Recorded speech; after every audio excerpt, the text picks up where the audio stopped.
Siendo usted uno de los mayores expertos mundiales en enfermedades mentales, ¿podría explicarme brevemente en qué consiste una conmoción cerebral?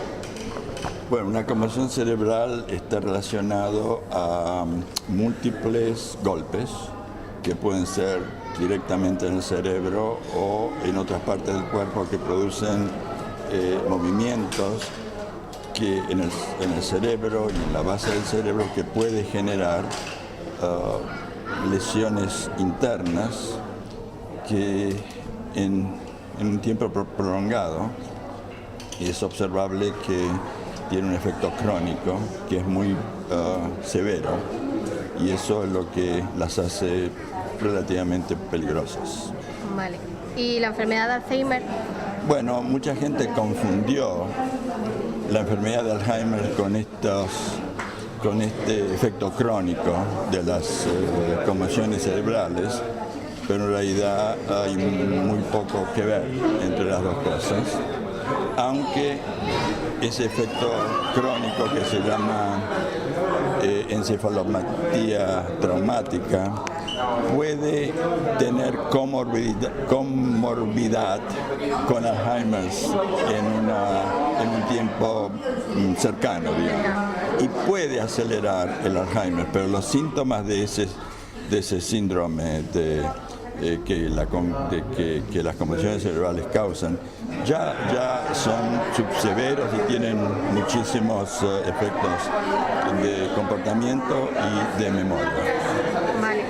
Y centrándonos en el área deportiva, ¿cree usted que deberían existir más medidas de prevención para ayudar a combatir este tipo de enfermedades? Ninguna duda, pero las presiones económicas, la incertidumbre que existe sobre un pronóstico determinado hacen que las medidas sean difíciles de hacerse, de implementarse.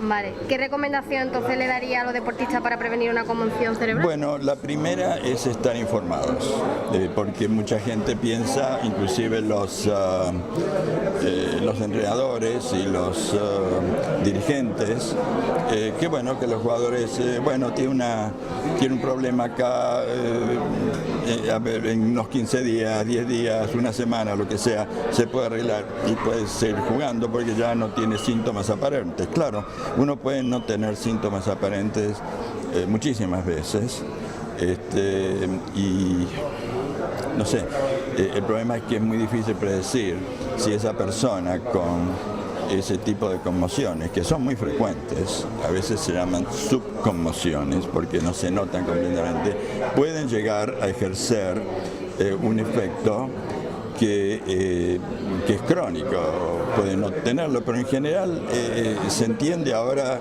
de que es mucho más severo de lo que nunca se consideró en el pasado.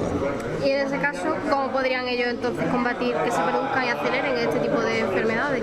¿Cómo podrían combatirlo? Bueno, la mejor manera, insisto, es la prevención, ¿no?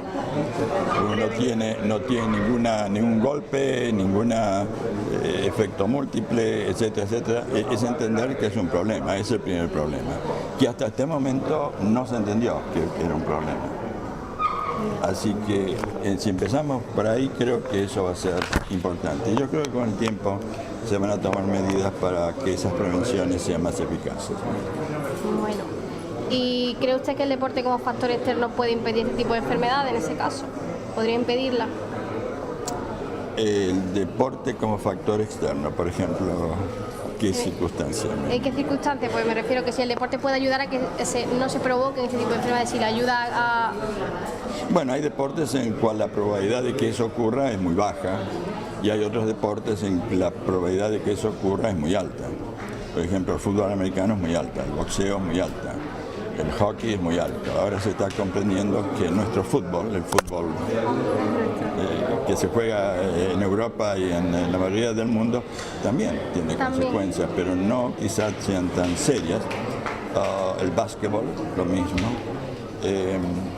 Y lo que más asusta un poco, y que es un problema de mamá y papá, es que eso ocurre en los chicos que están practicando deportes en el colegio secundario, a edad de pubertad, y las consecuencias de eso pueden ser muy, muy severas, porque se han encontrado en autopsia, esos chicos tienen síntomas tan malos que se suicidan. Entonces se encuentra en autopsia que tienen ya los síntomas de la enfermedad y están simplemente en la pubertad. O sea, se ha transformado esto en un problema de mamá y papá también, porque ahora practicamos más deportes, más organizados, ¿no es cierto?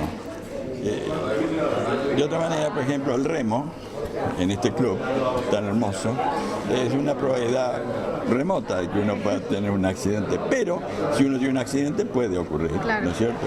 Puede ocurrir con el tiempo. Vale. Y para finalizar, ¿cree que se debería incitar a los deportistas propensos a sufrir numerosas contusiones a tomar más precauciones? Oh, absolutamente, absolutamente. Tienen que primero entender y comprender que el dinero, es decir, lo que pasa que cuando el deportista está en la actividad, la presión es muy grande para continuar con esa actividad. Y se da cuenta recién cuando se retira del significado de lo que ha ocurrido. O sea, pero es entendible, es difícil de hacerlo. Y si el jugador es un jugador muy importante, en el cual dirigentes y entrenadores han puesto mucho dinero y expectativa, es mucho más difícil revertir eso. Ahora, si es un jugador que no es tan importante, entonces a lo mejor se ocurre, pero las consecuencias y el entendimiento que el futbolista puede tener, por ejemplo, cualquier deportista puede tener, ocurre cuando se retira. Cuando se retira ya no hay más esa presión, entonces ahí pero a veces es muy tarde. Ese es el problema. Muchísimas gracias, Jorge. No, gracias a usted.